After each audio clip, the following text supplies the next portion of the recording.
Falls du solche oder ähnliche Reiswaffeln im Küchenschrank hast, weil sie so schön kalorienarm und gesund sind, muss ich dich warnen. Sie tun nicht das, was du denkst. Anstatt dir beim Abnehmen zu helfen, blockieren sie deine Fettverbrennung mehr als Haushaltszucker. Und das ist nur eines von 10 vermeintlichen Diäthelferprodukten aus deutschen Supermärkten, die dich beim Abnehmen sabotieren, obwohl du glaubst, dass sie dich dabei unterstützen. Ich habe die Arbeit von Stoffwechselforscher Dr. Benjamin Bigman, Ernährungswissenschaftler Nikolai Worm, Verbraucherschützer Thilo Bode und anderer Fachleute ausgewertet. Heute zeige ich dir, warum 10 vermeintliche Diäthelfer das Gegenteil von deinem Ziel bewirken und was du stattdessen in deinen Einkaufswagen legst. Hi, ich bin Arthur, der Gründer von Life Algorithm. Ich bin 46 Jahre alt, trainiere nur 3 Stunden pro Woche und bin in besserer Form als in meinen 30ern, wie du hier sehen kannst. Ich komme nicht aus der Medizin oder Ernährungswissenschaft, ich bin Diplom-Informatiker. Und das ist kein Nachteil, denn Informatiker denken in Ursache und Wirkung. Was ich meinem Körper zuführe, bestimmt, was er mir zurückgibt. Ich mache seit ungefähr 30 Jahren Krafttraining und habe mir etappenweise ein Sixpack hart erarbeitet, mit eiserner Disziplin und Hungern leider. Gehalten hat es nie. Erst mit 40 habe ich verstanden, wie unser Stoffwechsel wirklich funktioniert. Seitdem halte ich meinen Körperfettanteil, wie du gerade gesehen hast, bei rund 12%, ganz ohne Hungern und ohne Kalorienzählen.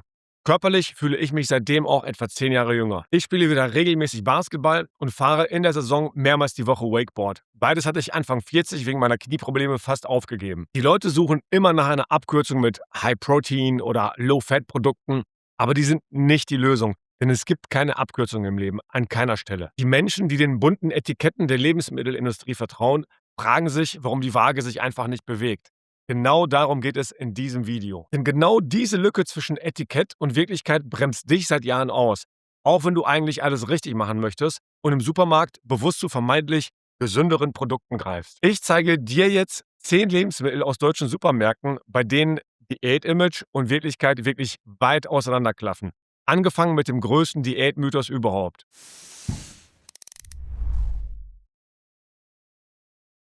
Fangen wir mit dem Lebensmittel an, das du wahrscheinlich selbst im Schrank hast, weil es so herrlich harmlos aussieht. Nummer 1: Reiswaffeln. Sie gelten als der perfekte Diätsnack. Kalorienarm, fettfrei, mit Nutri-Score A und Bio-Label. Aber genau das ist die Falle. Reiswaffeln bestehen fast nur aus gepufftem Reis. Durch diese Verarbeitung wird die Stärke quasi vorverdaut. Wenn du sie isst, wandelt dein Körper sie extrem schnell in Zucker um. Hier kommt der sogenannte glykämische Index, kurz GI, ins Spiel.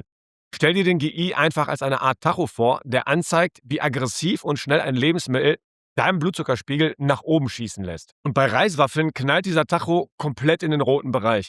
Das bestätigt auch die international anerkannte GI-Tabelle. Um das mal ins Verhältnis zu setzen, purer Haushaltszucker hat einen Wert von etwa 65. Reiswaffeln liegen bei unfassbaren 82. Dein Blutzucker schießt durch die Waffeln also steiler nach oben als bei purem Zucker. Die Folge? Dein Körper schüttet massenhaft Insulin aus, was deine Fettverbrennung sofort blockiert, gefolgt von einem rapiden Blutzuckercrash und danach dann wieder Heißhunger. Passende Studien dazu findest du wie in allen meiner Videos ganz unten in der Videobeschreibung. Dazu kommt, Reiswaffeln enthalten kaum Ballaststoffe und kaum Eiweiß. Also genau die 2 Dinge, die dich wirklich satt machen. Du kannst eine ganze Packung wegknabbern und bist trotzdem in einer Stunde wieder hungrig. Das bringt uns zu den Erkenntnissen des renommierten Stoffwechselforschers Dr. Benjamin Bigman. Seine Forschung bringt es auf einen simplen Nenner. Ist dein Insulinspiegel niedrig, kann eine Fettzelle nicht wachsen. Ist das Insulin aber hoch, kann sie unmöglich schrumpfen. Stell dir deine Fettzellen einfach wie kleine Speichertresore vor.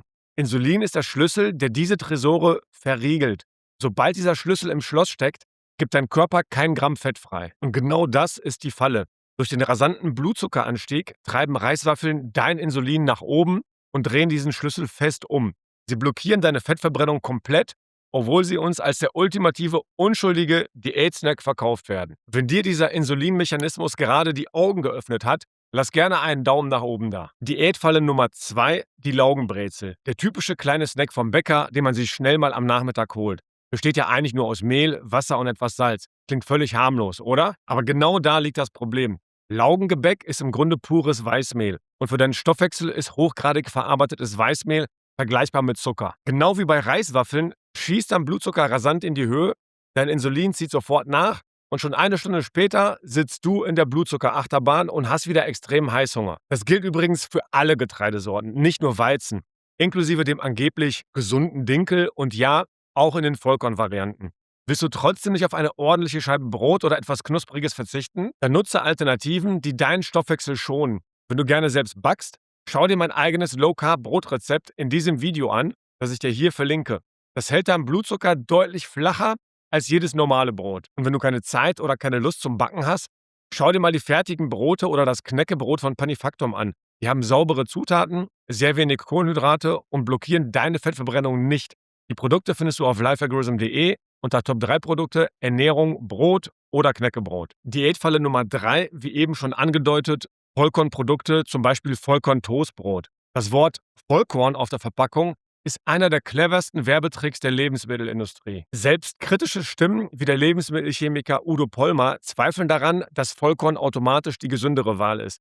Denn viele Vollkornprodukte werden so fein vermahlen, dass dein Körper sie fast genauso schnell verdaut wie Weißbrot. Wenn du diesen Kaninchenbau noch tiefer einsteigen möchtest, warum das mit Vollkorn wirklich nicht so einfach ist, schau gerne in mein Video zum Thema Brot, das ich dir hier verlinke. Das Etikett verspricht dir Ballaststoffe und Gesundheit, aber dein Blutzucker merkt davon fast nichts. Du denkst, feste Lebensmittel sind hier das einzige Problem? Warte, bis du siehst, was sich in deinem Trinkglas versteckt.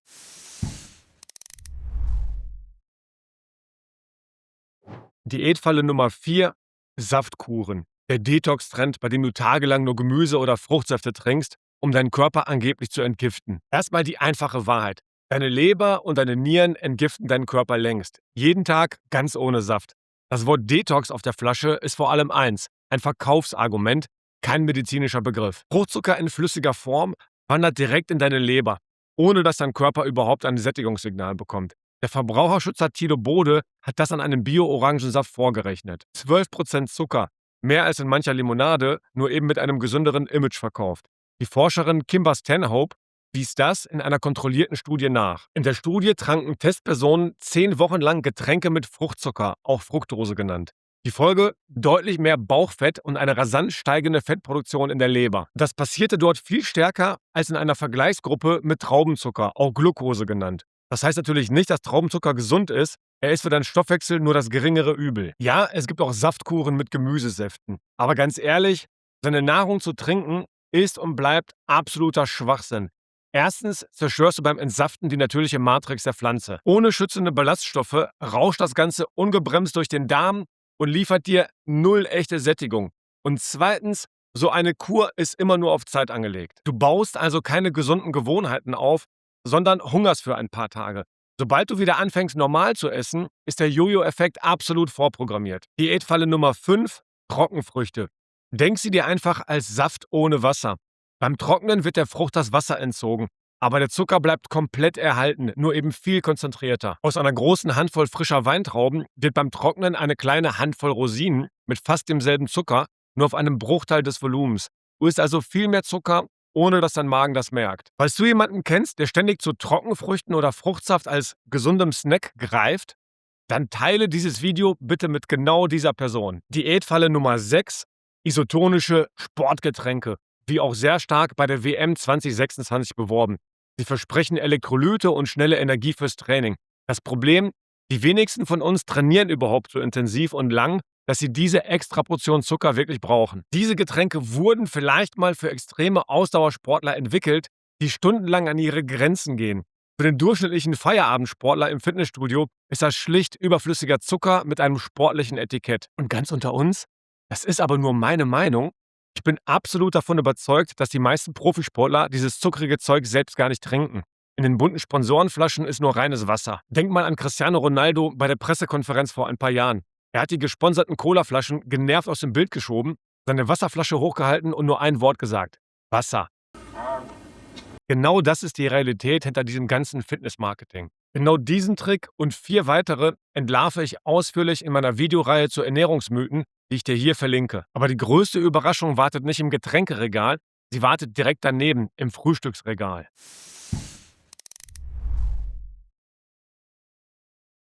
Diätfalle Nummer 7: Knuspermüsli, auch gerne als Fitnessmüsli verkauft.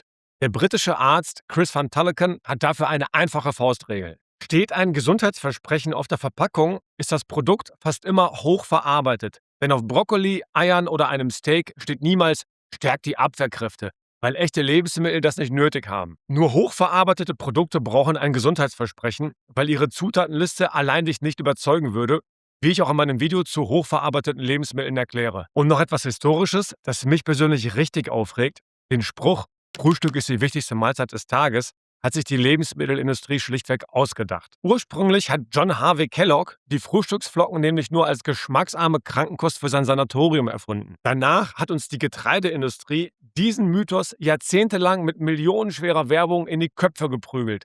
Einzig und allein, um ihre Produkte zu verkaufen. Dass wir direkt nach dem Aufstehen essen müssen, ist keine biologische Notwendigkeit, sondern ein uralter Marketingtrick. Meine absolute Meinung dazu: Frühstück ist in Wahrheit die unwichtigste Mahlzeit des Tages. Ich selbst esse seit Jahren gar kein Frühstück mehr. Ich lebe konsequent nach dem 18:6-Prinzip, esse nur 2 Mahlzeiten am Tag, keine Snacks dazwischen und alles so naturnah wie möglich, wie es die Menschen vor der Erfindung der Cornflakes auch getan haben. Diätfalle Nummer 8: Gemüsechips, zum Beispiel aus roter Beete oder Süßkartoffeln. Sie tragen diesen perfekten Gemüseheiligenschein. Man greift abends auf der Couch mit gutem Gewissen zu, weil es ja vermeintlich gesundes Gemüse ist. Aber genau hier schnappt die Falle zu. Das Salz ist dabei überhaupt nicht das Problem. Gutes Salz ist völlig in Ordnung. Die wahre Gefahr ist die fatale Kombination aus billigen Pflanzenölen wie Sonnenblumenöl und extrem konzentriertem Zucker. Beim Frittieren verliert das Wurzelgemüse nämlich sein Wasser, wodurch der Zucker massiv ansteigt. Schau dir mal die Nährwerte von einem typischen Bioprodukt aus dem Supermarkt an. 36 Gramm Fett, und dieses Fett kommt fast immer aus billigem, entzündungsfördernden Sonnenblumenöl mit einem, by the way, Omega-6 zu Omega-3-Verhältnis von 120:1, das in deinem Körper absolut nichts zu suchen hat. Dazu kommen unfassbare 24 Gramm reiner Zucker auf 100 Gramm. Weil Wurzelgemüse beim Verarbeiten viel Öl aufsaugt, sind diese Chips oft sogar noch fett- und energiedichter als normale Kartoffelchips. Und bevor jetzt jemand fragt: Das bedeutet natürlich nicht, dass irgendeine Form von hochverarbeiteten Chips gesund oder sogar gut zum Abnehmen ist.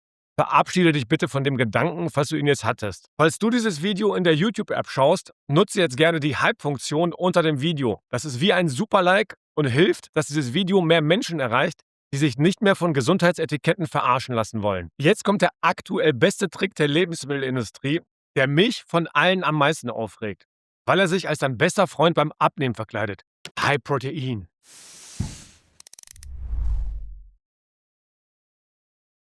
Diätfalle Nummer 9: Diätshakes. Die ersetzen ganze Mahlzeiten und versprechen dir den schnellen Weg zur Traumfigur durch ein simples Kaloriendefizit. Genau hier prallen oft 2 Lager aufeinander. Die klassische Kalorienzählerfraktion, wie der Forscher Lane Norton. Er sagt: Am Ende zählt nur, dass du weniger Kalorien isst, als du verbrauchst. Ernährungsfachleute wie J.J. Virgin halten dagegen. Unser Körper ist kein dummes Kalorienbankkonto, sondern ein hochkomplexes Chemielabor, das auf Hormone reagiert. Und genau das ist der Grund, warum diese Shakes auf Dauer komplett zum Scheitern verurteilt sind. Sie sind völlig gegen unsere menschliche Biologie entwickelt. Sie enthalten fast kein Fett, bestehen aber aus stark verarbeiteten Kohlenhydraten und Proteinen, die eine massive Insulinantwort in deinem Körper abfeuern. An dieser Stelle ein kleines YouTube-Quiz zur Vertiefung, was wir vorhin über Insulin gelernt haben. Was passiert mit einer Fettzelle, wenn dein Insulinspiegel dauerhaft erhöht ist? A. Sie wächst weiter, unabhängig von der Kalorienzahl. B. Sie schrumpft trotzdem, wenn du genug Sport machst. C. Sie kann nicht schrumpfen, selbst bei einem Kaloriendefizit. Oder D. Insulin hat keinen Einfluss auf Fettzellen. Erinnerst du dich an den Insulintresor von vorhin? Du nimmst zwar extrem wenig Kalorien zu dir, aber durch das hohe Insulin bleibt der Tresor hartnäckig verriegelt. Du hungerst dich durch den Tag, hast schlechte Laune und deine Fettverbrennung ist trotzdem blockiert. Abgesehen von der Stoffwechselblockade, niemand kann und möchte sich dauerhaft von so einer künstlichen Pulverpampe ernähren. Sobald du wieder anfängst, normale, echte Lebensmittel zu essen, schlägt der Jojo-Effekt gnadenlos zu. Falls du bis hierhin schon etwas gelernt hast und solche Themen regelmäßig möchtest, um deinen Körper besser zu verstehen, dann abonniere jetzt kostenlos den Kanal. Hier kommt jede Woche ein neues Video zum Thema Gesundheit. Last but not least die Diätfalle Nummer 10: Gesunde Riegel. Vor allem die hochverarbeiteten High-Protein-Varianten. Das ist für mich der Höhepunkt dieser ganzen Liste und der Punkt, der mich am meisten aufregt. Der Lebensmittelchemiker Udo Pollmer bringt es auf den Punkt. Der High-Protein-Trend ist vor allem eine kommerzielle Reaktion der Industrie, nachdem der vegane Hype an Fahrt verloren hat und neue Verkaufsargumente gebraucht wurden. Schau dir mal die Zutaten eines typischen Schokoproteinriegels an. Das Etikett verspricht Fitness und High Protein, aber drin steckt ein Chemiebaukasten. Billiges Soja-Eiweißisolat, Feuchthaltemittel und gleich 4 verschiedene Süßstoffe wie Maltit und Sucralose. Diese Stoffe halten den Zucker auf dem Papier niedrig, können aber trotzdem deinen Insulinspiegel erhöhen und zusätzlich noch deine Darmflora zerschießen. Was solche Kunstprodukte anrichten, hat der Forscher Kevin Hall bewiesen. In einer Studie aßen Testpersonen, die sich mit hochverarbeiteten Produkten ernährten, unbewusst 500 Kalorien mehr pro Tag als Testpersonen, die sich naturbelassen ernährten. Ich widerspreche dem Mainstream hier ganz bewusst. Dieser Hype um künstliche High-Protein-Nahrung kurz nach dem Training oder auch Whey-Protein etc. ist völliger Unsinn. Iss natürliche Lebensmittel, dann brauchst du diese Riegel nicht. Das anabole Fenster ist meiner Meinung nach auch völlig überbewertet. Für Bodybuilder gelten andere Regeln, aber wenn du einfach nur fit und muskulös sein möchtest, dann brauchst du das alles nicht. Ich trainiere morgens um 8 Uhr, esse gar nichts davor oder nach dem Training und die erste meiner 2 Mahlzeiten esse ich gegen 14 Uhr, wenn die Kids von der Schule kommen. Ich bin 46 Jahre alt, ich bin kein Bodybuilder, ich mache einfach nur etwas Krafttraining in meiner Garage zu Hause, nehme kein Eiweißpulver, bin auch nicht auf Testo, TRT oder sonst irgendeinem Mist, bin auch nicht in den Zaubertrank gefallen. Ich esse einfach 2 natürliche Mahlzeiten mit viel Fleisch, Fisch, Käse, Eiern und anderen proteinreichen Lebensmitteln. Ich trainiere wirklich nur 3 Stunden pro Woche, circa 5 mal 33 Minuten. Und das Resultat zeige ich dir jetzt mal. So sehe ich aus, wirklich das ganze Jahr hindurch. 12% Körperfett ungefähr, vielleicht mal 1% mehr oder weniger, was auch immer. Die Geheimzutaten sind Konstanz und eine natürliche Ernährung, nichts anderes. Ich habe selbst zwischen 16 und 40 jeden Fehler gemacht. Mensafraß, billigste Lebensmittel, Partys, Alkohol etc. Die Quittung war eine vergrößerte Prostata, chronische Knieentzündung, Heuschnupfen und ständige Verdauungsprobleme. Seit ich meine Ernährung konsequent umgestellt habe, ist das alles Geschichte. Ich bin überzeugt, dass dieser hochverarbeitete Scheiß die Hauptursache war. Und deswegen sage ich auch, Gesundheit ist eine bewusste Entscheidung. Damals habe ich jedem High-Protein-Etikett geglaubt. Heute denke ich als Informatiker in Systemen. Was ich meinem Körper zuführe, bestimmt exakt, was ich zurückbekomme. Und ein künstlicher Mix aus Süßstoffen und billigem Isolat gehört nicht in ein System, das echte Nährstoffe braucht. Schreib mir mal gerne in die Kommentare, wie viele dieser 10 Lebensmittel hast du selbst schon zum Abnehmen gegessen? Von 0 bis 10, ich bin echt gespannt. Genug Enttarnung, jetzt zur wichtigsten Frage. Was isst du stattdessen?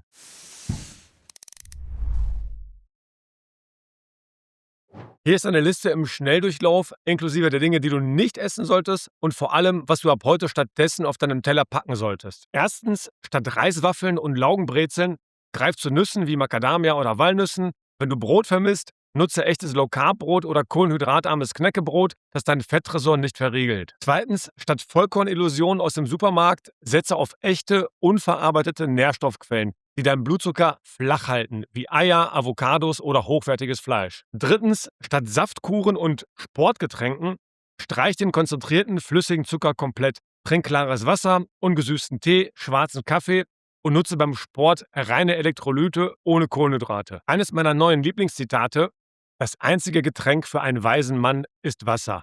Denk mal drüber nach. Viertens, statt Trockenfrüchte, wenn du Lust auf etwas Fruchtiges hast, nimm eine Handvoll frische, zuckerarme Beeren wie Heidel oder Himbeeren. Die bringen Sättigung und wertvolle Pflanzenstoffe mit. Und fünftens, statt Knuspermüsli und gezuckerten Riegeln, bordel dein Frühstück aus naturbelassenen Zutaten. Ungesüßter griechischer Joghurt, Leinsamen, Hanfsamen und ein paar Walnüsse. Oder noch besser, streiche das Frühstück und praktiziere Intervallfasten. Sechstens, statt frittiertem Gemüsechips in Sonnenblumenöl, iss echtes Gemüse. Rohkost oder frisch im Ofen zubereitetes Gemüse, verfeinert mit einem hochwertigen nativen Olivenöl extra. Siebtens, statt Diätshakes, vergiss künstliche Pulver und iss echte Mahlzeiten.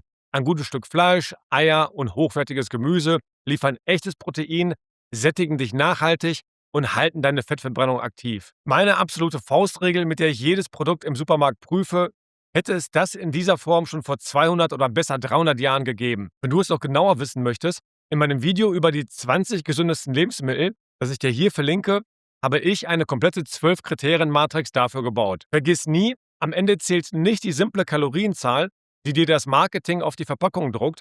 Es zählt einzig und allein, wie dein Körper und deine Hormone wirklich auf das reagieren, was du isst und welche Nährstoffe du bekommst. Falls dir das Video Mehrwert gegeben hat, dann abonniere jetzt kostenlos den Kanal, damit du meine wöchentlichen Videos zum Thema Gesundheit nicht mehr verpasst. Wenn du immer als Erster wissen möchtest, welche Videos als nächstes kommen und mitbestimmen möchtest, welche Themen, welcher Titel, welches Vorschaubild, dann komm in meinen Telegram-Kanal.